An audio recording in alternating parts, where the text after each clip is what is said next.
Welcome back. All right, so after their elimination last night at the hands of the Florida Panthers, it is time to talk about the Carolina Hurricanes, a team that remains really, really close to a Stanley Cup, and yet nowhere near a Stanley Cup if you look at the conference finals results from this year and then from 4 years ago as well. What's interesting is this is the first time since arriving in Carolina this team has had prolonged success, that this team has been in the playoffs year after year after year. It's something that this team has desperately wanted. They actually got rid of Ron Francis, brought in Don Waddell, and Waddell seems to have ushered in this new era. Rod Brindamore's coaching has helped as well, but then in the playoffs, they just run into this wall. It's happened every year. So we're going to start off just talking about the regular season points percentage, because again, with regular seasons, lengths being all over the place over the last 4 years, it's better just to look at the points percentage and their playoff results just quickly here. So 2018-2019, what started this run, they had a 604 points percentage. They beat Washington in the first round in 7, which was seen as an upset because Washington, a defending Stanley Cup champion. Then they beat the Islanders in 4 in the second round. That was after the Islanders had swept Pittsburgh. And then after that sweep, Carolina gets swept in the conference finals by Boston. So while it was interesting that Carolina lost in a sweep in the second straight instance of going to the conference final, they'd done the same in 2009. It wasn't seen as a big deal in that everything seemed to be ending in a sweep that year. 2019-2020, they had a 596 points percentage. They beat the Rangers in the qualifying round in 3 straight games. That was after they struggled against the Rangers in the regular season. And then they lost in 5 against the Boston Bruins. Boston just beat them, flat out beat them. Tuukka Rask was really solid in that series. 2020-2021, they had a 714 points percentage, the best on the board out of these 5 years. They beat Nashville in the first round in 6 because remember they were just playing against their division, so divisional playoffs. And then they lost against Tampa Bay in 5. So no shame there. Stanley Cup champion Tampa Bay Lightning, but still for Carolina, kind of left scratching their heads on that. 2021-2022, they have a 707 points percentage. They beat Boston in 7 in the first round. They lost against the Rangers in 7 in the second round. And this year, they looked like they could be Stanley Cup champions this year. At times, they looked like they were the best, or at least one of the best teams in the league. And in the end, they end up with a 689 points percentage, which is down from the previous 2 years. But then they beat the Islanders in the first round in 6. They beat the Devils in the second round in 5, and they had no problem with scoring for the most part during either of those rounds. And then they lost in 4 straight against the Panthers. Sergei Bobrovsky doing his best impression of a brick wall and doing quite well. I believe it's a 966 points or save percentage he had against the Carolina Hurricanes. So when we look at the fact that, they've been in the playoffs 5 straight years, which is great for Carolina as a market, I think it's good for the NHL. The reality is that once they hit that wall, it's tough. And they don't score. They just don't score. And I believe it's at a rate that's like you're always going to see the team that scores more goals generally end up winning the series. But it's been odd looking at Carolina and seeing just how that scoring disappears. So starting in 2019, they scored 5 goals in 4 games in that sweep they lost against Boston. 1.25 goals per game. They had 1 power play goal in that series. 2020, in a 5-game loss, they had 11 goals. That's 2.2 goals per game. 2 power play goals in that series. 2021, they had 9 goals in 5 games in that elimination. 1.8 goals per game. 2 power play goals. Last year against the Rangers, 13 goals in 7 games. 1.86 goals against average. 2 power play goals there. 2023, again, just last night, that series ends up with 6 goals in 4 games. Thankfully, they had 3 goals last night, so they went from 1 goal per game in the series to 1.5, and 2 power play goals. Neither of them last night, though, the power play being a problem. Now, we can look at the goaltenders, right? You got Bobrovsky here, you got Shesterkin here, that would be Vasilevsky, and both 2019 and 2020, that'd be Tuukka Rask. You're looking at some really good goaltenders that have beaten them. But for Carolina, it really is about being able to get over the hump. You're going to have to find a way to beat those goaltenders. And that's been a problem for them.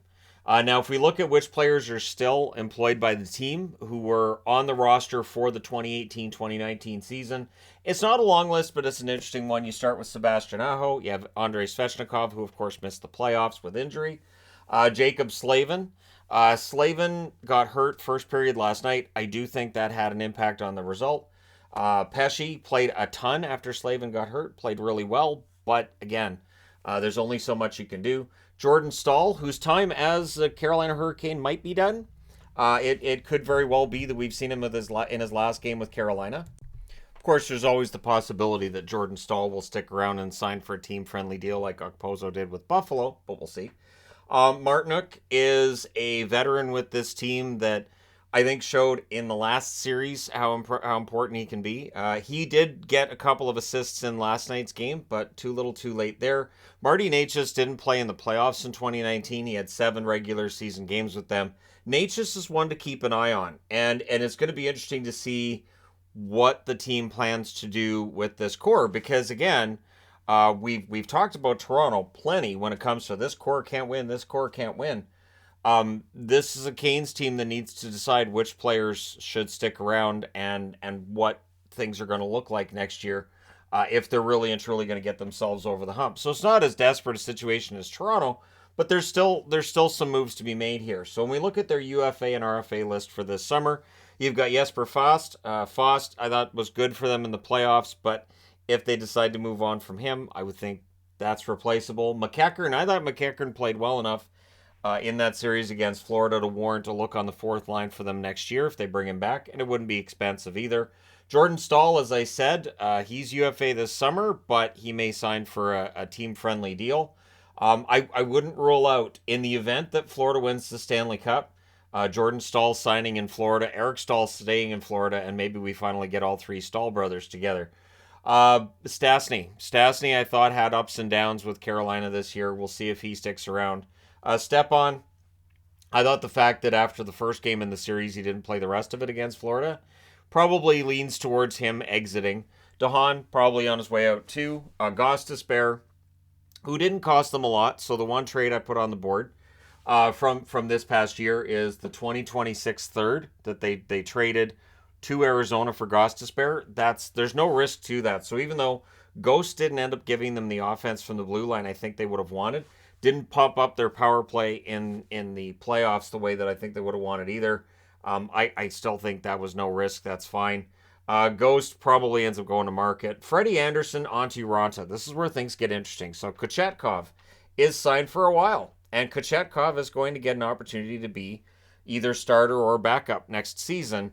Do you keep Raanta? Do you keep Anderson? The more expensive is going to be Anderson, but he's a pretty darn good goaltender in his own right. And so it'll be interesting to see which way the team goes. Do you go with the cheaper option in Raanta or arguably the better goaltender in Anderson? And I say arguably because Ranta's had some good runs too with Carolina. Pat Chiaretti, of course, tragically only played a few games for Carolina this year. Rough season. He re-injured his Achilles. Hopefully he can be healthy and good to go, but odds are it'll be somewhere else. Jake Gardner's missed the last 2 years with injury. Highly unlikely he continues his career, but we'll see. Andre Kasha.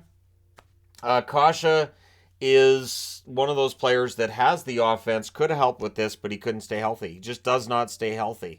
So I like Kasha a lot as an offensive player, but his injury proneness definitely holds him back.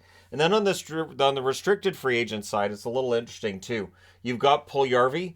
Puljujarvi, I didn't think played that well with Carolina. So if you're an Oilers fan and you were worried that trading Puljujarvi, he'd explode somewhere else, I think how he played in Carolina might have allayed some of those fears. And I don't know what the future is for Puljujarvi. Does he get an offer from them so that they keep his rights? Does he play in Europe? What happens? We'll see. Coghlan I thought was a decent pickup from Vegas. Depth defenseman.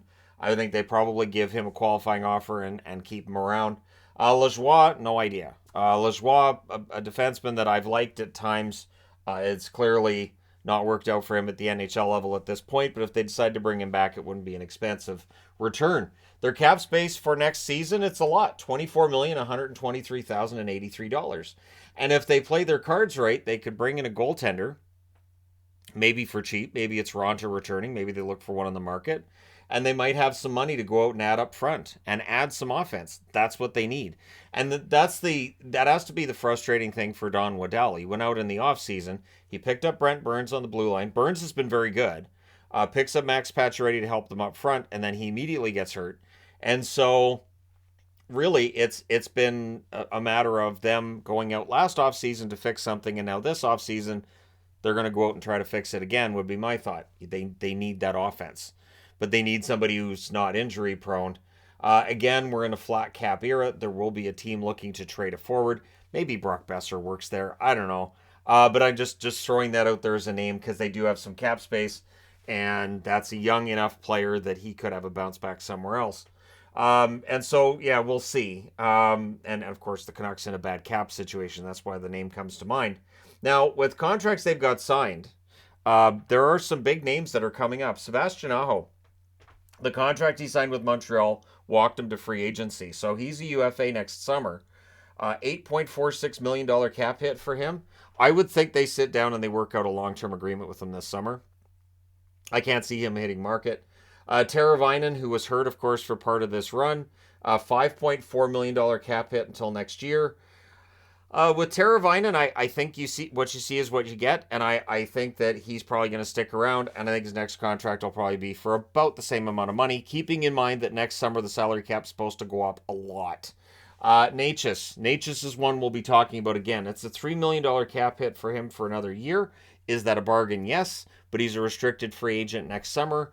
How much is he worth? And how long do you want to see them commit to Natchez?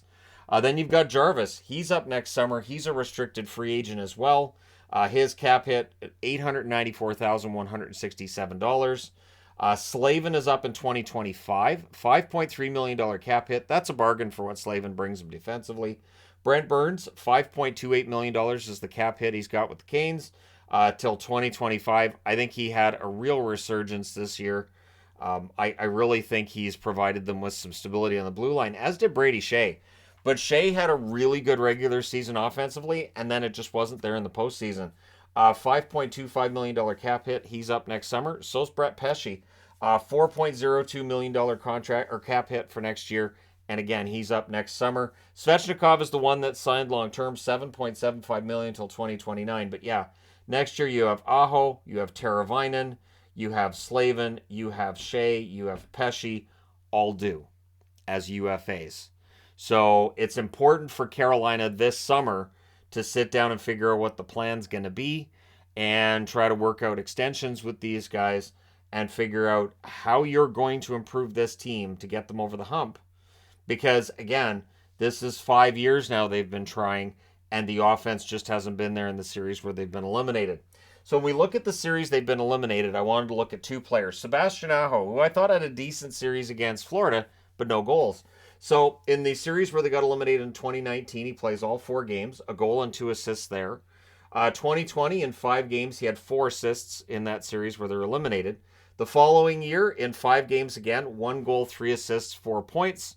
Against the Rangers in that 7-game series last year, he had 2 goals, 4 assists, 6 points. And this year, in the 4 games against Florida, 2 assists. So in series where Carolina's been eliminated, in 25 games, he has 4 goals, 15 assists, 19 points.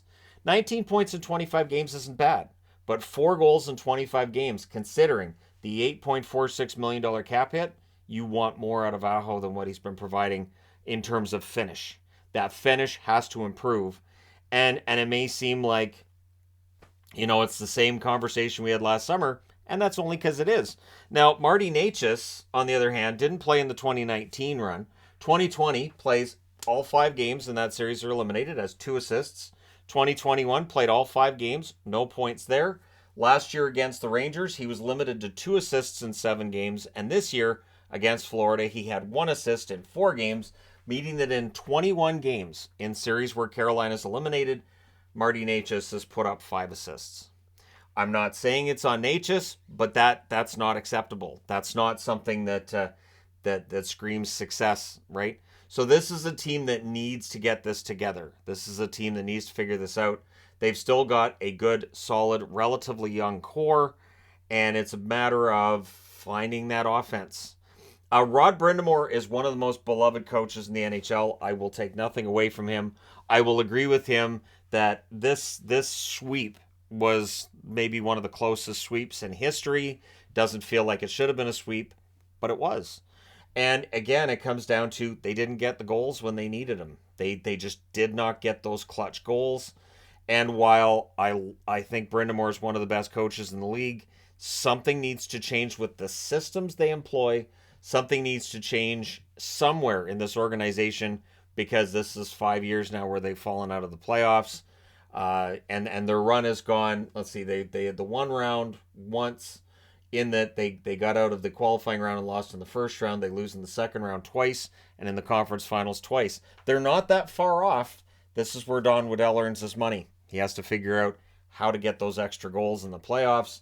And I don't know. I'm not saying the coaching staff needs to change, but I do think some of the offensive schemes they employ need to change. That's just my opinion on that. But let me know your thoughts in the comment section below as always.